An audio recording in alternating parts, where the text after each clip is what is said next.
ሰላም ሰላም ውድ ዩቲዩብ ቤተሰቦቼ እንደምን አላችሁ? ያለው እግዚአብሔር ይመስገን እናንተ ደህና ናችሁ? በዛሬው ቪዲዮዬ አዳዲስ ነገሮችን ይዤላችሁ መጥቻለሁ። እስከ ፕሮግራሙ ፍጻሜ ድረስ አብራችሁኝ ተሆኑ ዘንድ በፍቅር ጋብዛችኋለሁ። በበጎ ስራው የምናውቀው ወንድማችን ማስተር አብነት ከሰሞኑ መታመሙን እናውቃለን። አንድ ሰው በሚዲያ መጥቶ ሰሞኑን ጾም ጸሎት ይዤ ተቀምጬ ነበርና በዛን ጊዜ እግዚአብሔር ቃል ተናግሮኛልና አይደንም የሚል መልእክት የተናገረው አንድ ፓስተር አለ። እስኪ ያንን ቪዲዮ አይተን እንመለስ። በጣም ዙሪያው ላይ ጨለማ ከቦት አይቻለሁ። የሞት መላእክቶች ዙሪያን ከቦ አይቻለሁ። እድሜ እንደሌለ አይቻለሁ። ሻሎም ሻሎም ቅዱሳኖች፣ በኢትዮጵያና በዓለም ዙሪያ የምትገኙ የአባቴ ባሎች ሰላማችሁ ይብዛ። ፕሮፌት መንጌ ይባላለው። ዛሬ አንድ መልእክት ይዤ በፊታችሁ ቀርብ ያለው ይህን 3 ቀን በጾም ጸሎት ሲጸልይ የእግዚአብሔር መንፈስ በልቤ አንድ ነገር ተናገረ። ይህም የምናገረው መልእክት በማስተር አብነት በጣም ዙሪያው ላይ ጨለማ ከቦት አይቻለሁ። የሞት መልአኮች ዙሪያን ከቦ አይቻለሁ። እድሜ እንደሌለ አይቻለሁ። እድሜያችን እንደሆነ አይቻለሁ። ስለዚህ ይህ ሰው ወደ ጌታ እንደሚል ነው ያየሁት። መጽሐፍ ግን የእግዚአብሔር ቃል ስናገር እንዲላል ትንቢተ ኢሳይያስ ምዕራፍ 38 ቁጥር 4 ላይ ያለውን የእግዚአብሔርን ቃል አነባለሁ።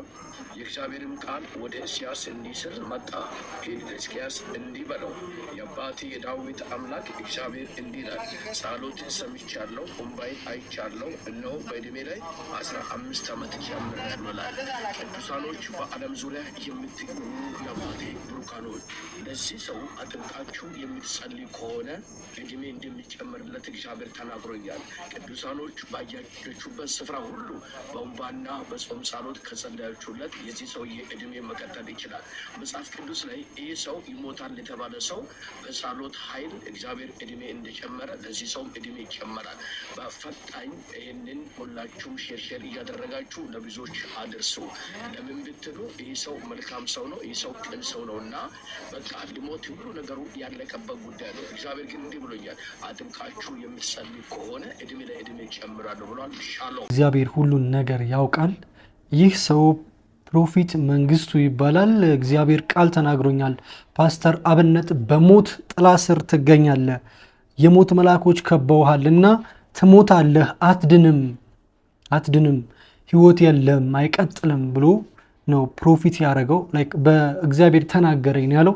ነገር ግን የእግዚአብሔር ቃል አሁንም መጥቶ ብንጸልይለት እንደሚድን ተናግሮኛል። በጣም ነው የሚያሳዝነው። ኢቭን የእግዚአብሔር ቃል ቢናገረው እንኳ ራሱ ትሞታለህ ተብሎ አይባልም። ቢካዝ ላይክ ይሄ ልጅ ሰው ነው፣ ደግሞ አማኝ ነው እና ላይክ አእምሮውን መረበሽ አይሆንም ወይ ይሄ ነገር? ወይ ደግሞ ቫይራል ለመውጣት ከሆነ አላውቅም።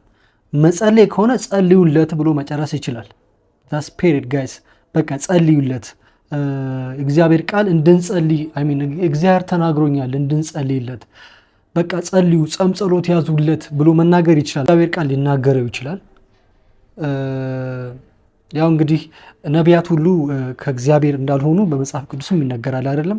ትክክለኛው የእግዚአብሔር ሰው ነው ወይ የእግዚአብሔር መልእክተኛ ነው ወይ የሚለውም ጥያቄ አለው። ገብቷችኋል አምላችሁን? ይሄ ሰው እውነት እንኳ ከእግዚአብሔር የተላከ ሰው ቢሆን መናገር የለበትም፣ ሚዲያ ላይ መውጣት አልነበረበትም። ከሆነም እንዲጸልይለት በጸና እንዲጸልይለት ማድረግ ይችል ነበረ። ይህን ቪዲዮ የሰሙ አዝነዋል። እስኪ አንድ ቪዲዮ ላሳያችሁ።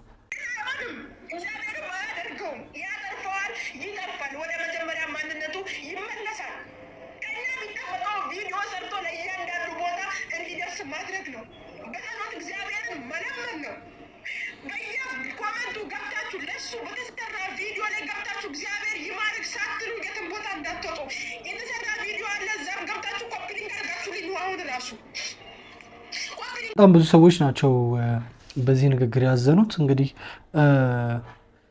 እግዚአብሔር ለመልካም ነገር አይዘገይም፣ ሁላችሁንም እንጸልይለት ነው የምለው።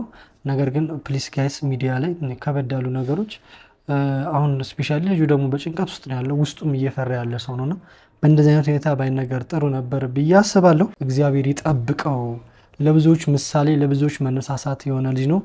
ብዙዎችን ያዳነም ነው። ለወጣቱም ደግሞ ምሳሌ የሚሆን ልጅ ነው። እግዚአብሔር አምላክ ይጠብቅህ ማስተርዬ። እግዚአብሔር ከጎን ይሁን። እግዚአብሔር ቀኝ እጅ ይሁን። እሱ የያዝህ በሽታን ደግሞ ይንቀለው። አሚን። የኢትዮጵያ የኢፌዴሪ ጠቅላይ ሚኒስትር ዶክተር አብይ አህመድ ስለ ቲክታከሮች መታሰር የተናገረውን ቪዲዮ እስኪ አይተን እንመለስ። ሪሰንትሊ ከቲክቶክ ጋር ተያይዞ በቁጥጥር ስር የዋሉ ወጣቶች ነበሩ። እነዚያ ወጣቶች ለኢትዮጵያ አስፈላጊ ናቸው። ያንን አውድ ተቀላቅለው ፈጥረው ለመማር ስራ ለመስራት መሞከራቸው ሊበረታታ የሚገባው ጉዳይ ነው። ነገር ግን ሲማሩ ከውጭ መማር ያለባቸውን እውቀትና መጠበቅ ሴፍጋርድ ማድረግ ያለባቸው የእኛን ባህል የእኛን ፍላጎት ከቀላቀሉ ግን ጥፋት ያስከትላል። ለዚያ ደግሞ መገሰጽ መመከር ያስፈልጋል ማለት ነው። ግማሹ ለምን ተያዙ፣ ግማሹ ለምን አልተያዙም ይላል።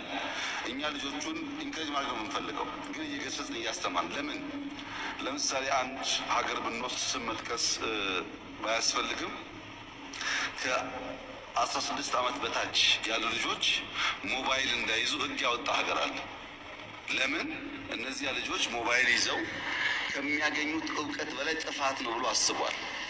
ታዲያ እንዴት ቴክኖሎጂ ይጠቀሙ ሲባል ትምህርት ቤት ሲሄዱ ኮምፒውተር አላቸው፣ መምህራን ይቆጣጠራሉ።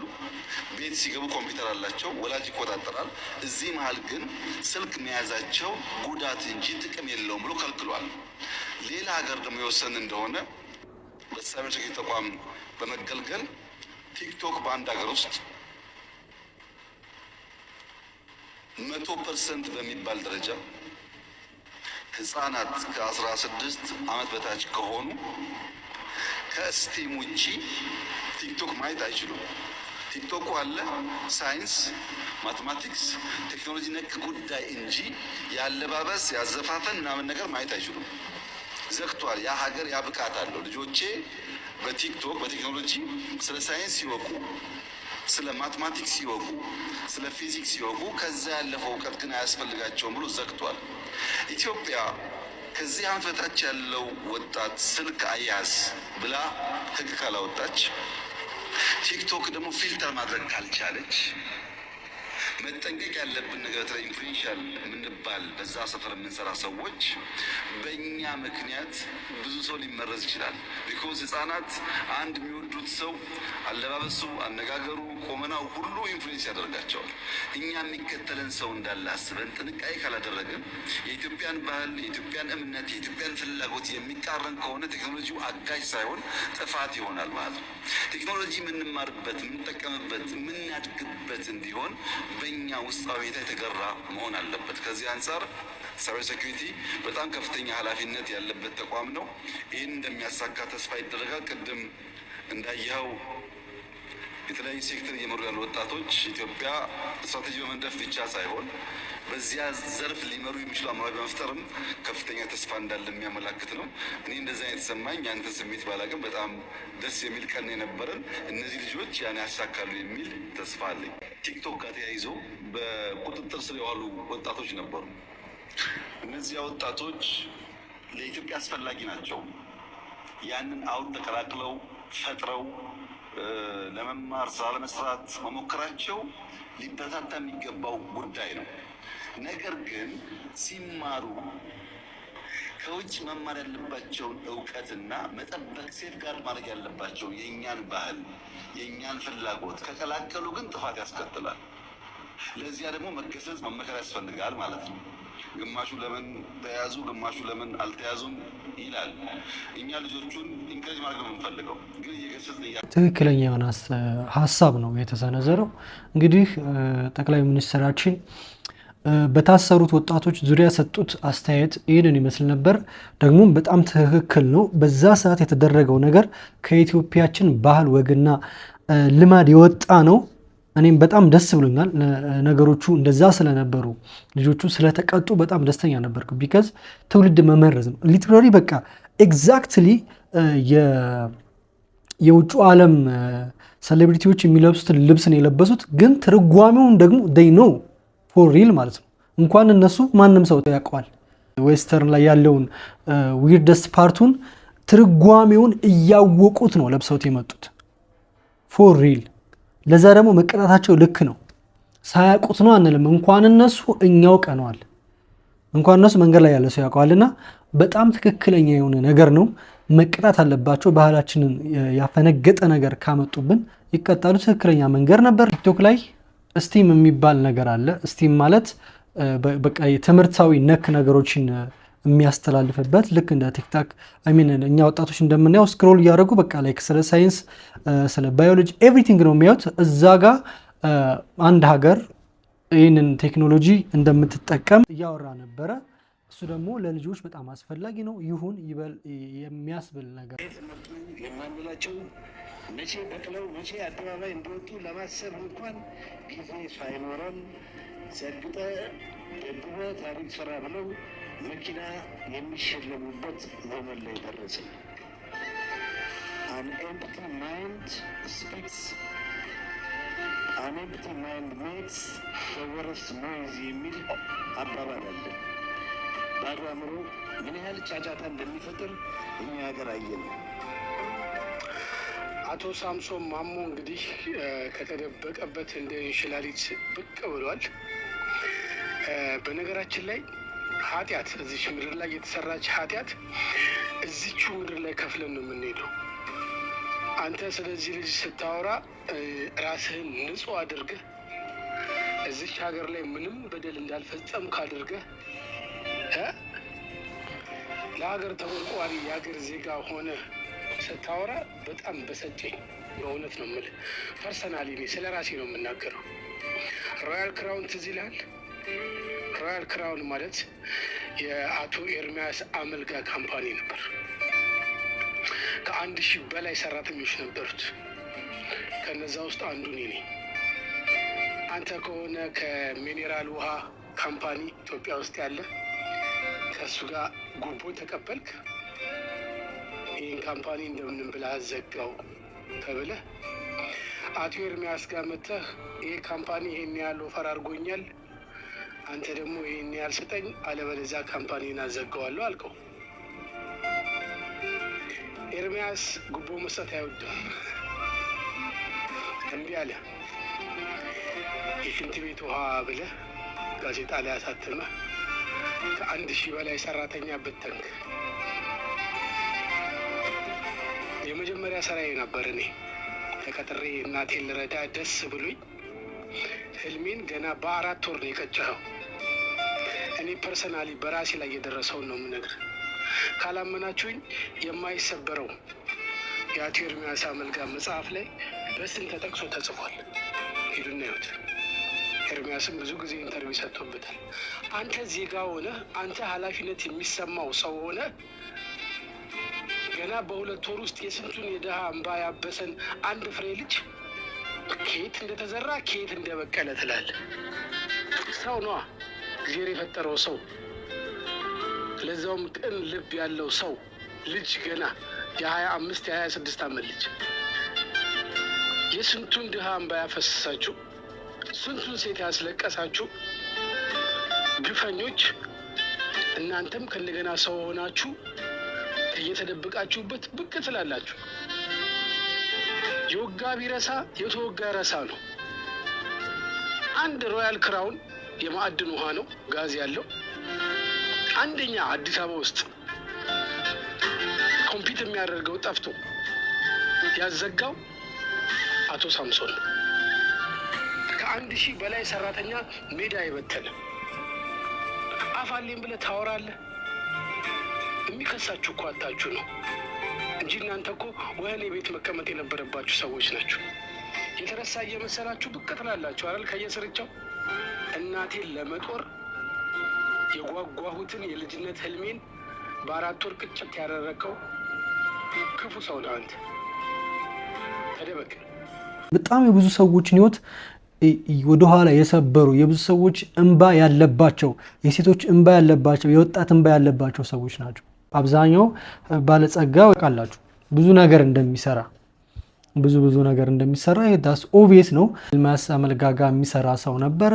እንግዲህ ያው ኤርሚያስ ደግሞ ኤርሚ አይፈልግም እንደዚህ ጉቦ መስጠት ምናምን አይወድምና እምቢ ሲለው ያዘጋበት ሰው እንደሆነ እየነገረ ነው። ዳስ ኦብቪየስ ሶ አሁን መጥቶ ስለ ስግጥ ፍምስ ነው። ይሄ ስግጥ ፍምስ ኮንሰፕት ነው ሰው ለምን እንደሚለው አላውቅም። ላይክ ሶሻል ሚዲያ ላይ ካላችሁ በደንብ ጠንክራችሁ ሰግጣችሁ ስሩ። ተማሪ ከሆናችሁ ተማሪነታችሁን በደንብ ስሩበት። ነው የተባለው እኮ አለቀ። ብላት መፈለግ ሳይሆን በቃ በጣም ሲሪዎች የሚበላ ሰው ማየት ትናፍቂያለሽ። እኔ ደግሞ እንዳለም ሰው ሁሉ የሚያውቀኝ ነው የሚመስለኝ። የዛሬ ባለ ታሪካችን ከ18 ዓመታት በላይ በኖርዌይ ኑሮን አድርጓል። ኖርዌይ 18 ዓመት ነው የቆየሁት። በባስ ሹፌርነት ወደ 12 ዓመት አገልግያለሁ። የተሻለ የሚባል ኑሮና ህይወት ነበረው። የዊንተር የሰመር መኪና ያለ ልጅ በስም የሆኑ መኪኖች ያሉት ዳንኤል እና ሰው ቀጥሮ ነው የማሰራው። ትላንት የተሻለ የሚባል ህይወት ኖሮኝ ዛሬ ግን በሀገሬ ላይ ጎዳና ወድቅ ያለው። እኔ በጣም ተደላደሉ ኖሮ ምናልባት ሁሉም ያውቁኛል። መኪና፣ ሰው፣ ሞባይል፣ ልብስ ነበር የመልጠው። እኔ እዛ ሀገር ውስጥ መኪናዎችን እንደ ልቤ መቀየር እዚህ መኪና ልክ ነበረ። ዳንኤል ዶልፊኖችን ያስገባ ነበር ሀገር ለሀገሬ። ሊግ ጀሪስ ብሎ ምን ወደ ነበርኩ ለሊት ፌርማታ ላይ ስትተኝ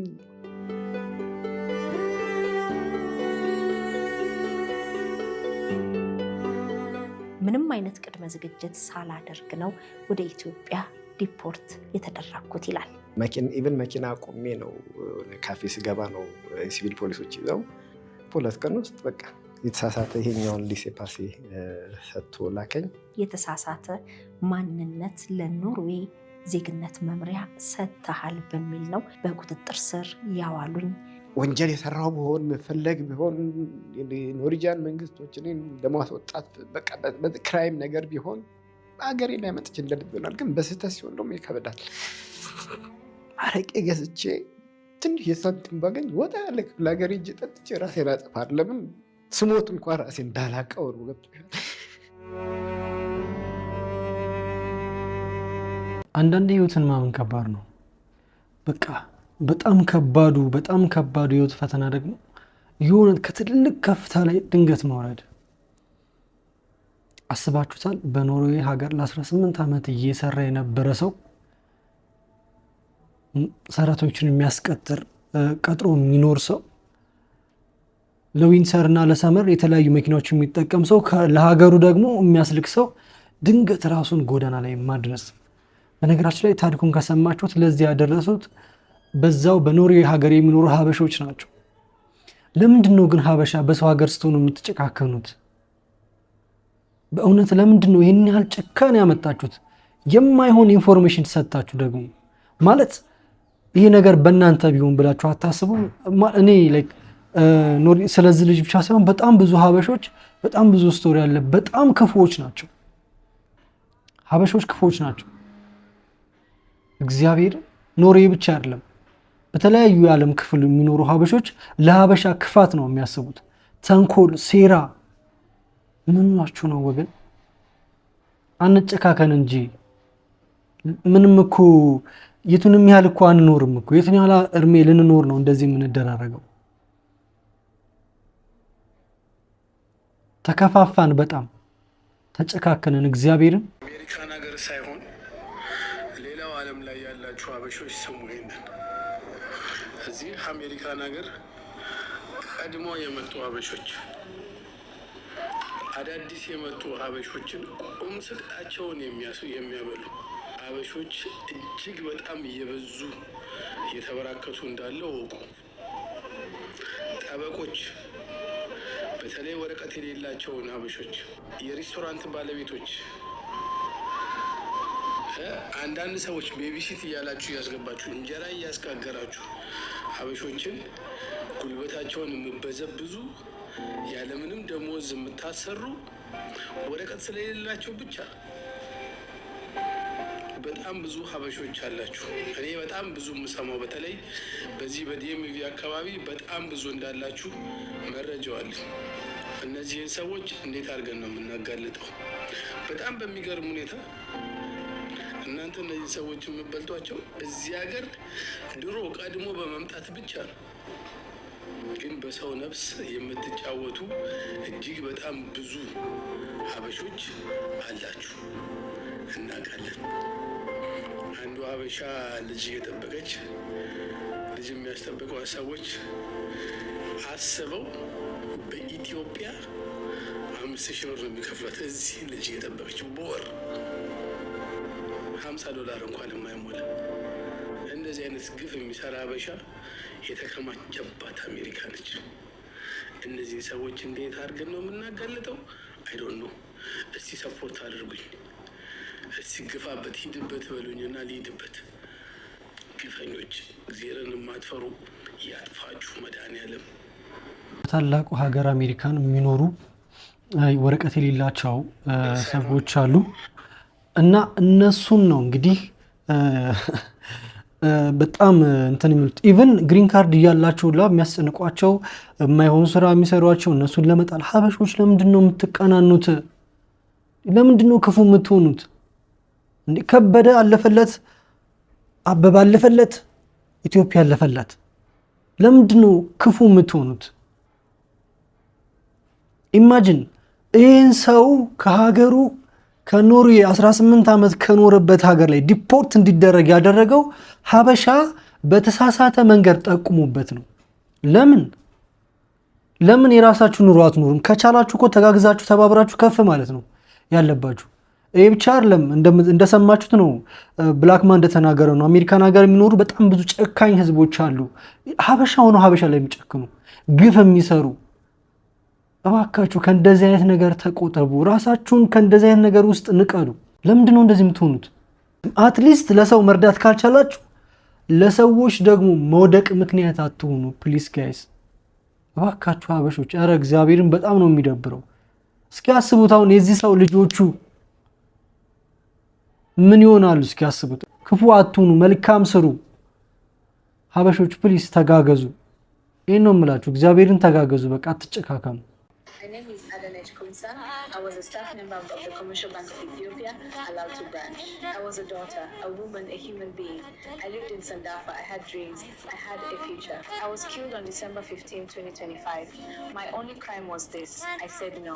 I refused a man who tried to force me into marriage through threats and coercion. For that, my life was taken. Even in death, I was denied dignity. My body was not returned whole. This violence did not end with my last breath. It continued against my body. And it continues being carried by my family and my community. I speak now for myself and for every woman whose voice was silenced by fear. For every woman told that her no did not matter. Do not let my name fade into silence. Do not let my story be forgotten.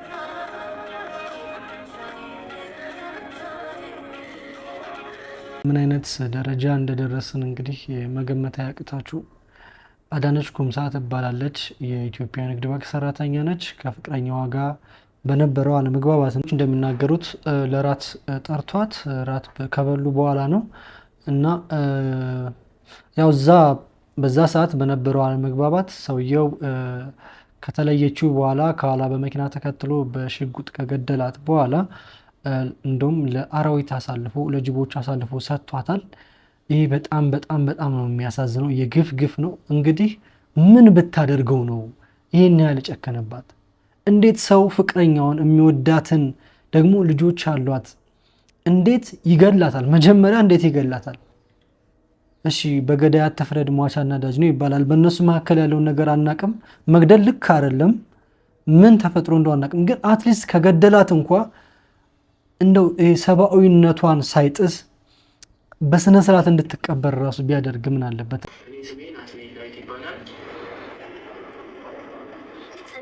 እኔ ስሜ ሰላም ዳዊት ይባላል።